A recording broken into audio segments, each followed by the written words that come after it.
So leading up to the release of Halo Infinite, I would like to cover each installment of the Halo franchise.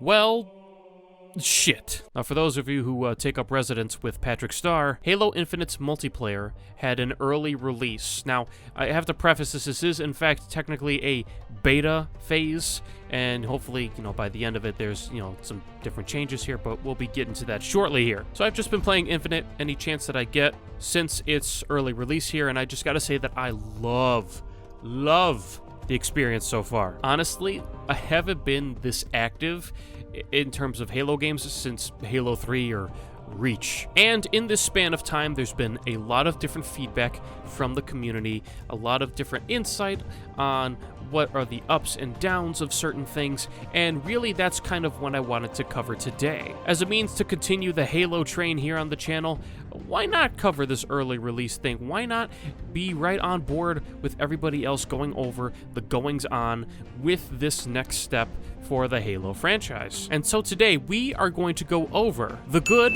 the bad, and the ugly of Halo Infinite's multiplayer so far. Again, technically this is a beta phase, and hopefully shit gets fixed by the end of the phase, but, we'll get to the bad and ugly later. But first, let's start off with the good. Now, the first thing I feel I have to talk about here is, in fact, the aesthetic. It feels like Halo. The design of everything just really fits in. The Spartans, the weapons, the vehicles, the maps, it all looks so fucking pretty. I'm glad that they kept this all aesthetically pleasing, and they ditched shit like this, and they kept it to where when somebody looks at this, they're gonna go, yeah, that's Halo. And of course, you're going to need something to complement the aesthetic. After all, if you only have aesthetic, then all you got is a polished turd. You need something good to go with it, and that's gonna have to lie in the gameplay department, the critical part of a game. And let me tell you, the gameplay, it's fucking yummy. It always feels fluid. Controls and abilities just suit the game nicely. Never does it feel like it's working to my detriment. It's definitely a good blend of the different ways that we controlled Spartans before in previous titles. Like, yeah, there's sprinting and climbing on shit, or I think, what is it called? Clambering? That? Yeah. But it really doesn't get in the way of the experience. It still flows so naturally with it, and it's really solid. And of course, the star of the show with all of this is the sandbox, the weapons and vehicles. Gosh, yes. The weapons are so satisfying to use, even the basic ones, and even the poopy ones. And this kind of goes into the aesthetic as well, with the design, and just the feeling and the satisfaction of firing a weapon. Just really good. UNSC and banished weapons provide a good variety. Vehicles are just really great to use, even though you might only use them for 20 seconds. I'll admit the vehicles did feel weird at first, but you just gotta get acclimated. Additionally, the few maps and game types we have right now are definitely serviceable. Now, I'm sure there's gonna be more implemented in the future, but for now, the stuff we got, it's super fun. So fun. And overall, all of this just ties up into a nice bow on top of the gift that is this Halo multiplayer experience. I haven't had this much fun in multiplayer since Halo Reach. Halo Infinite has so much potential to become one of the gaming greats, and even some of the best Halo time experienced by the world over in a long time. As long as 343 Industries play their cards right. So in a lot of aspects, yes. In other aspects, well, something tells me I'm not gonna like this. So I wouldn't exactly call these gripes or nitpicks. I would call them more of just genuine concern, very sincere insight on certain quality of life changes here with Halo Infinite, because there are a couple pitfalls, unfortunately, with certain things. A lot of it outside of the gameplay itself, because the gameplay, like I said, the fucking spot on. But there are a couple of things that have room for improvement. Admittedly, the TTK feels a little bit high sometimes, TTK being time to kill. Now, I've seen some videos here and there about how 343 has adjusted the TTK for certain weapons, like how many bullets it will take to knock down the shield and to take down an enemy player, stuff like that. But you could definitely feel sometimes that, oh man, I just dumped 90% of my magazine into this dude. He really shouldn't be standing. yet here he is. What the hell? I feel like this is just a little wrinkle that could be ironed out over time here. Balancing is always a balancing act, quite literally. So I'm not as upset about it as it is like a, hey, this thing could use a little bit of adjustment.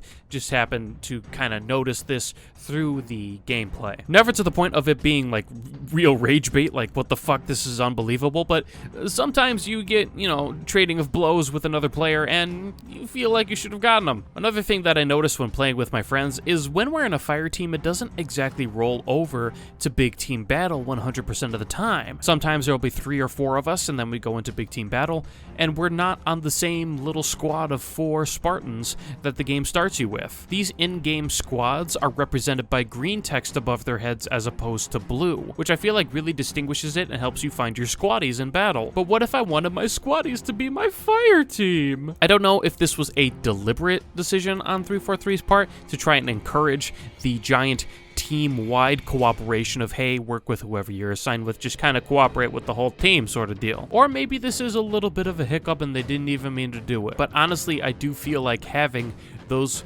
groups, those fire teams, start off together would probably reinforce the teamwork a little bit more, so they're not trying to go and find their teammate who's not on their in-game squad or whatever. Now, in terms of little gameplay stuff, that's about it for the bads with the gameplay. Most of it is outside of battle, where I got a lot of different other concerns. There are 2 things that I would like to bring up at this moment: armor coatings and armor cores. Now, there's a foundation for these things, a core, if you will, but I feel like it definitely needs a little bit of work. Currently, in-game, there are 3 armor cores. There is the Heroes of Reach Battle Pass Armor Core Mark 5B, there's the standard Mark 7 Armor Core, and then there's a 3rd Armor Core for the current Fracture event. The downside of this, however, is that parts of armor are exclusive to their respective core. Cross-core compatibility is not really a thing here. Everything stays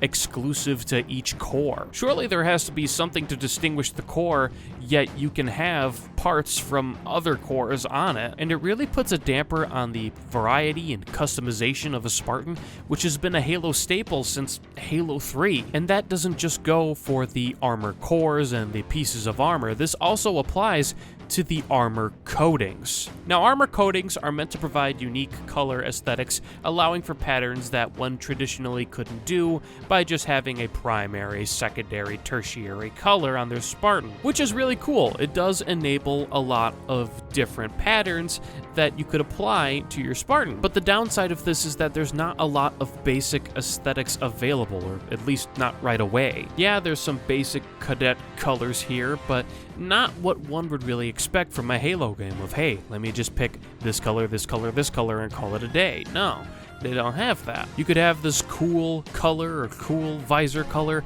but you can only have it on the Mark 7 core. You can't put it on your Reach core or your Fracture event core, which overall, that's pretty poopy. But hey, maybe that'll change once we get out of this beta phase too. I would at least want a white coating for some panda colors, kind of like channel themed thing. You got the Spartan black internal and then the armor pieces being white, that kind of thing. I would like that. I mean, I would want to like fucking pay $20 for it, which leads me to... Here we go. The microtransactions are fucking poopy. The prices, the product itself, the fucking time limit. The fact that there's a time limit on the shop is ridiculous, because then there's a chance you might not even get the product again. See, I thought this whole time the goal of Halo Infinite was to allow as much customization for a person as possible, because we didn't want to go through this bullshit again. But in place of it, we got this shitty shop. And then the time limit on the shop makes people feel like they're gonna miss out on whatever they're selling at the time. Look at it, it's beckoning you to just please, come buy the credits, come buy my swords. Remember when you had to earn a sword? Because then you're also caught in a situation where you have to purchase these bundles just to get maybe even one piece of something that you want. You would have to pay $9, $8.99 to get your weapon to be blue. What is this shit? What do we get? What is this? Is that blue? Is that fucking blue? This is fucking blue. And don't you worry, we're about to get to that little shit stain in the corner there. So then let's just say with this part, you're like, you know what? Whatever. Fine. I won't buy anything. Fuck it. It's okay. we got the Battle Pass. 343 has been really adamant on the Battle Pass being able to let you work your way up to your rewards, letting you just play the game through experience, get your different customization options. I'll be fine. I'll just get the Battle Pass. It'll all be good, right? No, you will not. The progression for the current Battle Pass is absolutely fucked. At the time of this video, you do get 50 XP per match, but if you're not reaching any of the challenges, that's 20 matches you have to do to get up one fuck level. So you could be at the top of the scoreboard, being double-digit kills and like no deaths.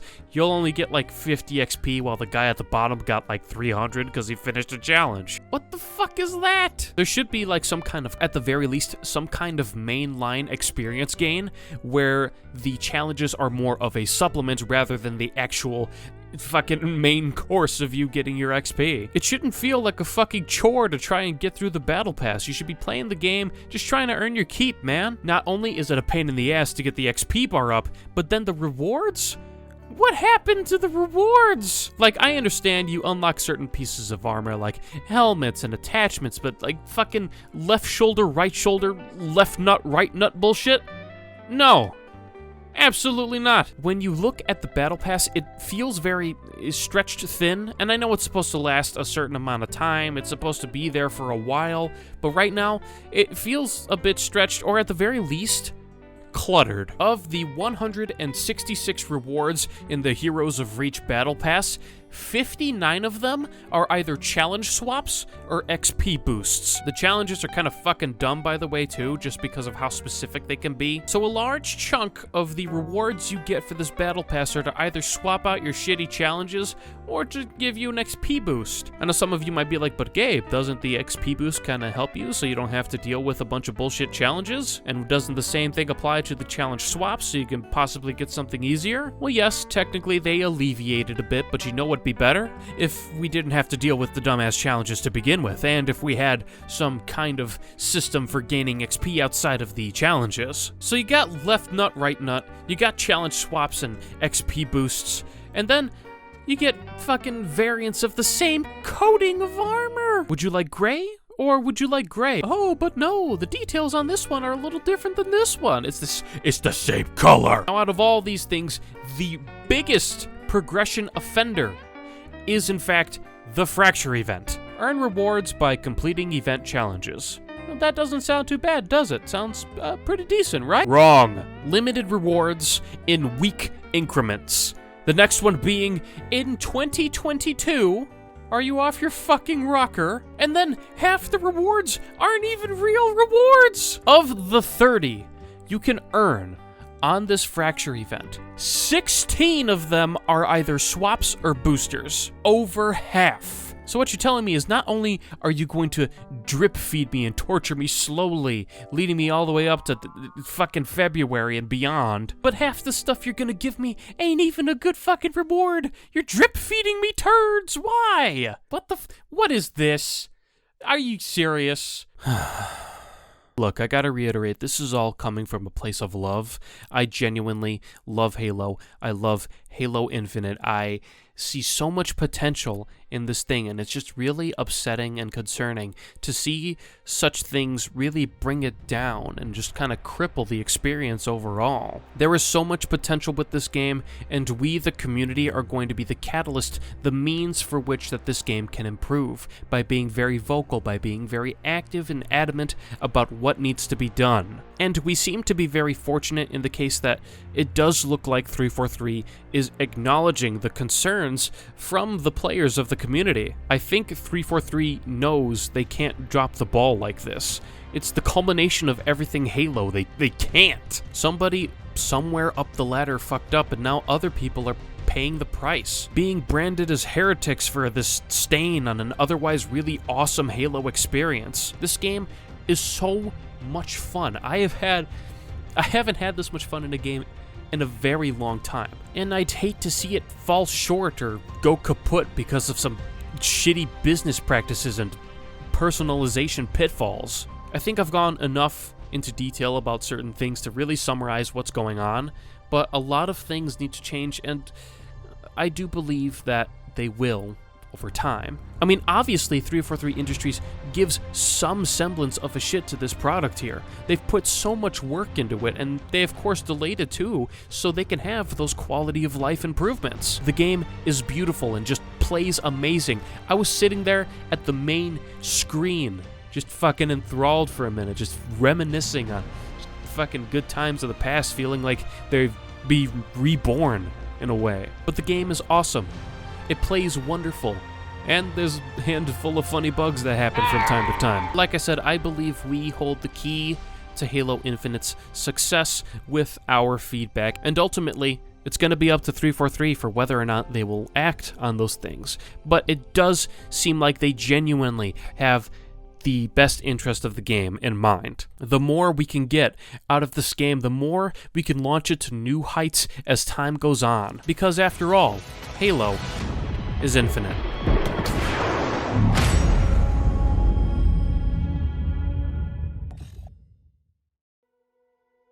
Hi!